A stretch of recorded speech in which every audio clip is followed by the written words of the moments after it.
All right, joined now by Max Goodman, the Yankees beat writer for NJ Advanced Media. You can see his work over at NJ.com, the Star Ledger, and of course on X. Max, welcome to the show. Oh, it's a pleasure. Thanks, Joe. All right, let's talk about it because we just heard Perry mention the guys who contributed in Game 1, not the cast of characters we expected.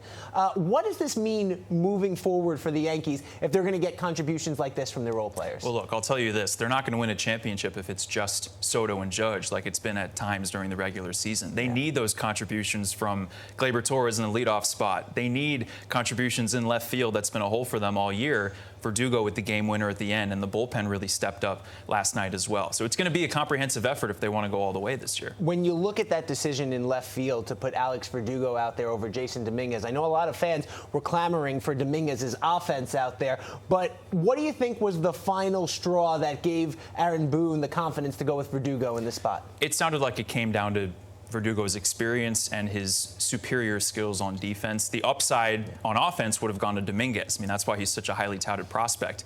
But Verdugo's been there before. His numbers in the playoffs are great, which I think casts a little bit of a shadow over what he did in the regular season, in that it was a disappointing year for him in his walk year before free agency. And he's great on defense out there. I mean, he was playing Gold Glove caliber defense early on. Right.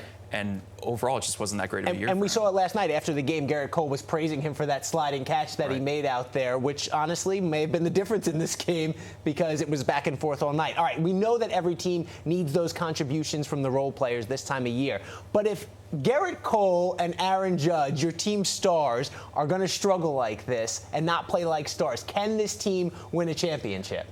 I don't think so. I know I just said it has to be a comprehensive effort, but if those guys aren't at their best, I mean, Cole we really didn't have his best stuff, and we saw that early on in the first inning. All those hard-hit balls, and really throughout his entire start, he was able to grind through it and get through 5+. But if he's not able to shut the Royals down, I don't know how they'll win a championship necessarily with the foes in the NL if they even get to that point. And, you know, the narrative with Judge is that he's not rising to the occasion in October, and I know his numbers overall aren't that great in this time of year, but let's give them the benefit of the doubt a little bit. I mean, Cole hasn't played a full season yet. He's still got those lingering impacts from his injury, and he's finding his rhythm as much as he ended the season on a high note. And then Judge had arguably the best right-handed hitter season in all of MLB history. So I think he gets a couple games for me to really prove that he can step up this time of year, but they need him. He's earned at least a couple games. And, of course, that big layoff always affects players a little bit differently. We'll see if they can find their stride starting in Game 2. All right, let's talk about Luke Weaver here, though, because he passed his first big test in that closer's role in the playoffs, and it was a big spot. It was 4-out save. What did you think of the way he handled the moment last night and the way the Yankees handled him? You said it. It was the biggest test that he's had all season, right? I mean, he's been great in that multi-inning reliever role, has a couple saves under his belt. But last night was his playoff debut. I mean, that's a whole other animal for someone that came up as a starting pitcher for almost a decade in this league. So I was very impressed. I didn't necessarily think he wouldn't rise to the occasion because all we've seen from him is pitching really well in those spots.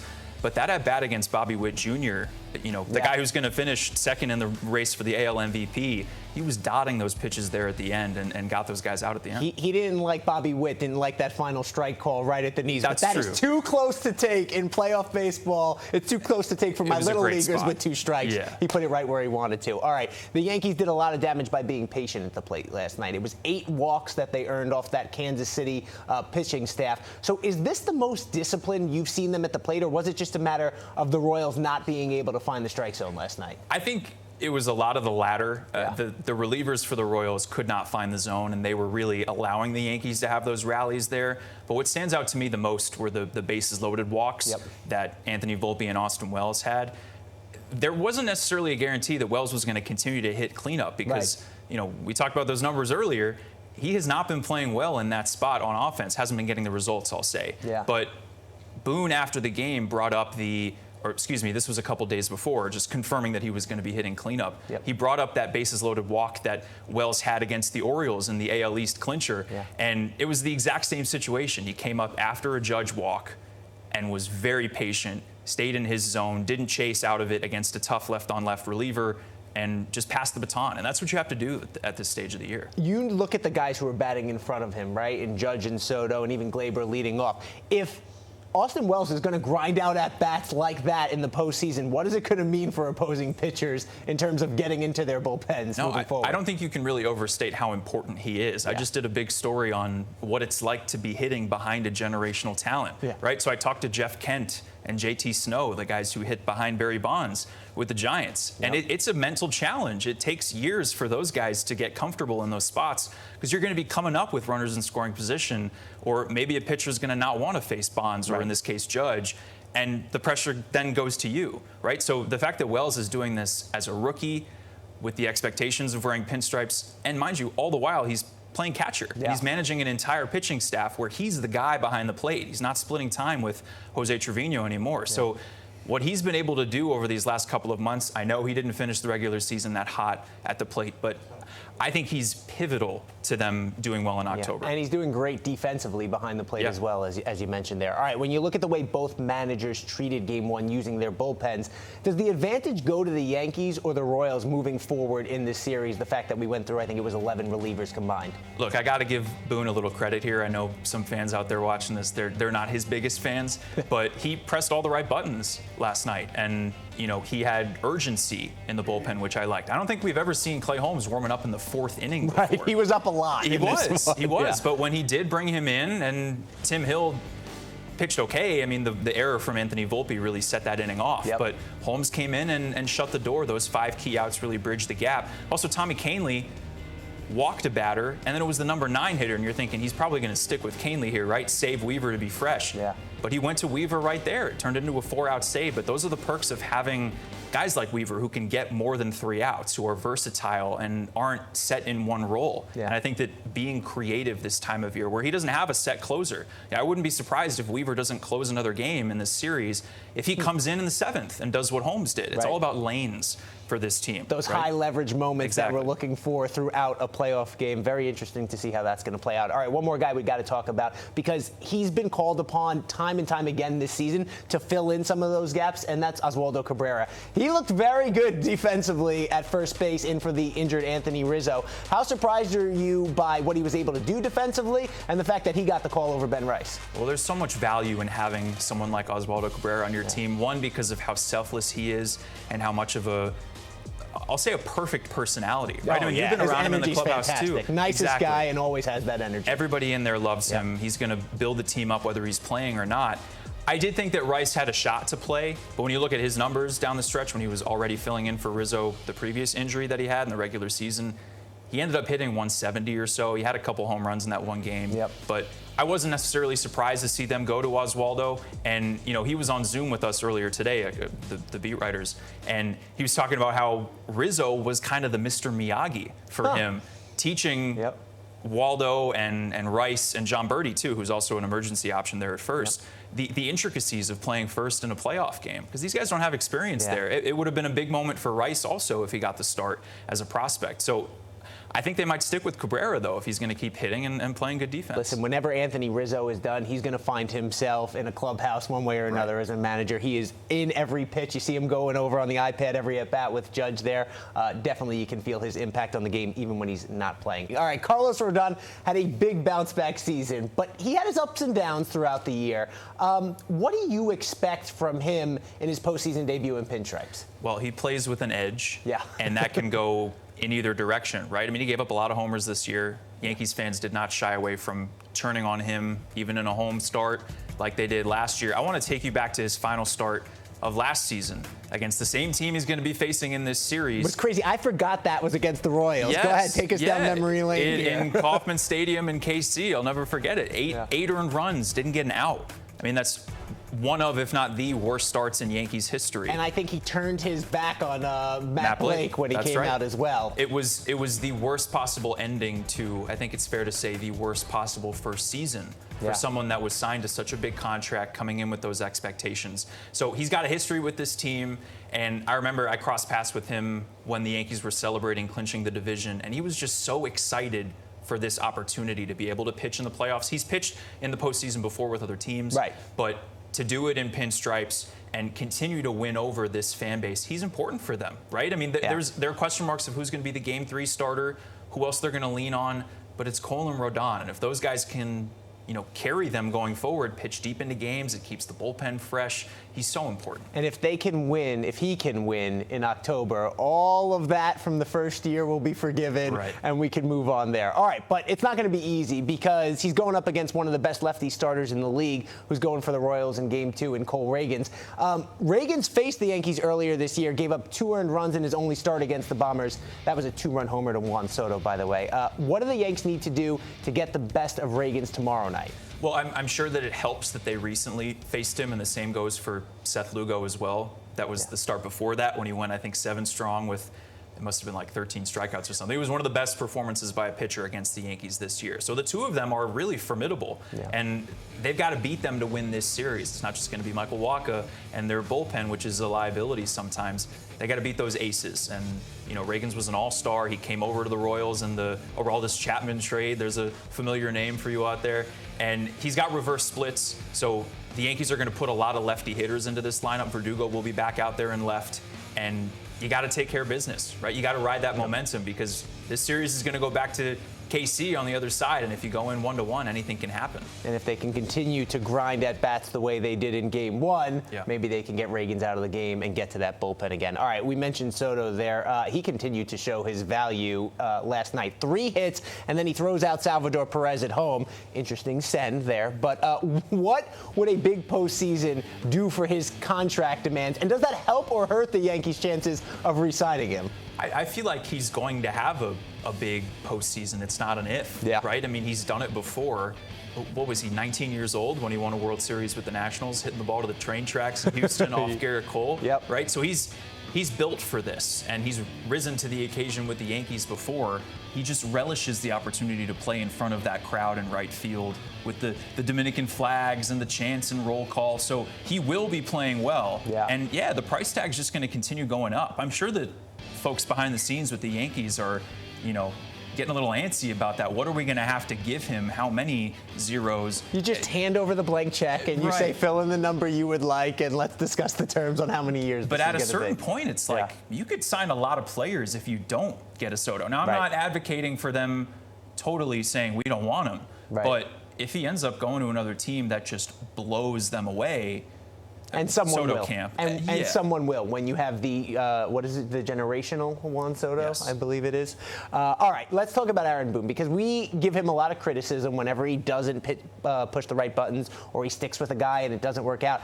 But he did everything right going into yesterday, whether it was Verdugo or Cabrera. You mentioned Clay Holmes getting those 5 outs. How much credit do you give Aaron Boone for last night and getting that win in Game 1? Well, let's look at the alternative, right? If he made a decision that didn't work out, if Verdugo was 0 for 5 with 5 Ks, or Holmes came in and gave up a big home run, we would be, ripping him, eviscerating him.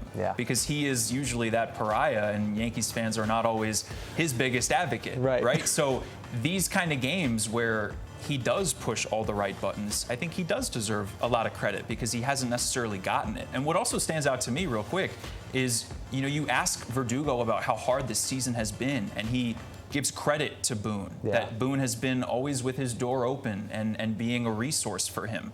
You ask anybody in that room, he is a player's manager. These guys really like playing for him. And I feel like that goes a long way, too. Now, if they lose this series and it turns out to be, partly the manager's fault, do they bring him back? I don't know. We'll have that conversation. But the Yankees like playing for Aaron Boone. Look, we saw that at the end of last year when Aaron Judge is in your corner, right? And the captain is saying he wants you back there. That's going to go a long way. And the other guys, obviously, who Judge gets along with as well, Verdugo, he was big in bringing him here as well. If he's in your corner advocating for you, well, then your chances of sticking around obviously going up. All right, let's talk more about Judge. He told us before Game 1 that there's no more pressure in the postseason. It's just doing what you've been doing all season long. But the difference in his postseason numbers are down across the board. This is what you're looking at. You mentioned it before we came on here. 206 average career in the postseason. When you look at all of those advanced metrics, though, the OPS is down, the slugging is down. Do you think he's pressing out there? Is it just better pitching, or is it just a matter of time until he breaks out in October? I think part of it is that we just have such a high bar for him, right? I mean, even if he hit only 1 home run last night, we would have said, he's not rising to the occasion here. So I'll stand by it. I think he gets a little bit of a respite here. Now, if he has an 0 for 5 game with 5 Ks, I'm bringing that up again, and doesn't play well this series, and maybe they scuffle through and they make it because of Soto and other guys in their lineup, the focus is going to be on him, right? I mean, look at what Giancarlo Stanton has done. He's had really terrible, rocky regular seasons, but he's been dominant and so effective and impactful in the playoffs. And I think that really changes the perception of the fan base toward him, right? So it can go the other way if Judge continues to not necessarily have that same kind of impact. But he's been so good in the regular season that I think that he will at some point break through. All right, so we heard Matt Quatraro also say that when it came to Soto and Judge, right, there was no middle ground. You were either going to walk them or you were going to go at them. Do you think that he feels an obligation to go out there and use his bat for this team, and maybe times when they might be pitching around him, trying to walk him, that he's forcing in those situations because it is the postseason? Because he's been willing to take those walks in the regular season. Right.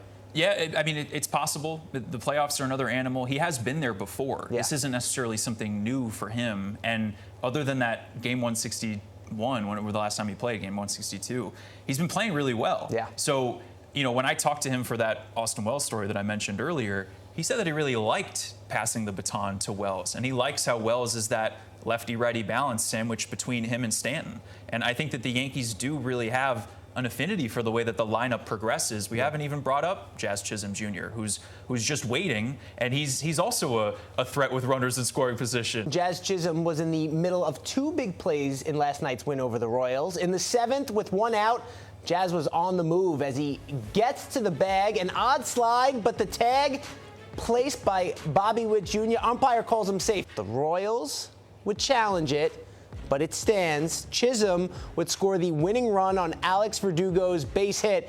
All right, Max, Jazz knew. Did you know? Did all of Yankee Stadium know? What was it like? What was your initial impression, and how surprised were you by the final call? Yeah, I mean, it's so far away from the press box. Yeah. I thought he might have been out in the moment because when you slide feet first and you kind of pop up a little bit, I thought maybe Witt Jr. still had his glove on him and maybe he went off the bag for a sec. I distinctly remember looking down the second level of Yankee Stadium, and there's a big section of Royals fans in the second level behind their dugout. And I remember they were showing those replays that you guys just watched. Yeah. And the zoomed in version, you look down, Yankees fans are like, save! And then all the Royals fans are saying that they got him. So it was very split. There might have been some daylight in there. That's what I think. This was one of 3 calls in Major League Baseball that yesterday went to a review. All 3 calls ended up standing. I think all of them could have been overturned, but stands is the operative word, right? Not confirmed in there. That used to be in football. If you see the daylight there between the foot and the bag and the tag is down, I don't know how they went with the call. Yeah, I mean, if there is daylight and you see the tag on him, that's pretty conclusive. I know the Yankees lucked out, or maybe they got the better end of the stick here. But the Royals were pretty adamant after the game that they got an unfair ruling there, and they thought they had a case with that. We'll see how that plays out. That they can tell that story maybe next season. All right. Well, the crowd at Yankee Stadium certainly happy with the call, and they were definitely into it all night after missing the playoffs last season. So, what was the crowd like at the stadium last night, and do you think it propelled the Yankees to victory there? I'll put it this way: I was getting food before even close to first pitch, and I think that Cole and Wells walked out to go to the bullpen, and I'm in the back room getting a cake pop, and it sounds like someone hit a home run. And that was before the stands were all the way full. Yeah. I think that was really setting the tone. And, Wells was talking about how it almost relaxed him because it was just another level of that home support. And the roll call was as loud as it's been. Yeah. And some of those big hits, like Verdugo's game winner at the end, it was loud. And I think that does have an impact, right? And it's only going to get louder as they go in a clincher, in the CS, and potentially in the World Series. These fans haven't had this for a long time. So they're showing up, and they want it. Yankee Stadium is going to be rocking as long as the Yankees are playing this October. Max, thanks so much for joining us tonight. Really appreciate your time.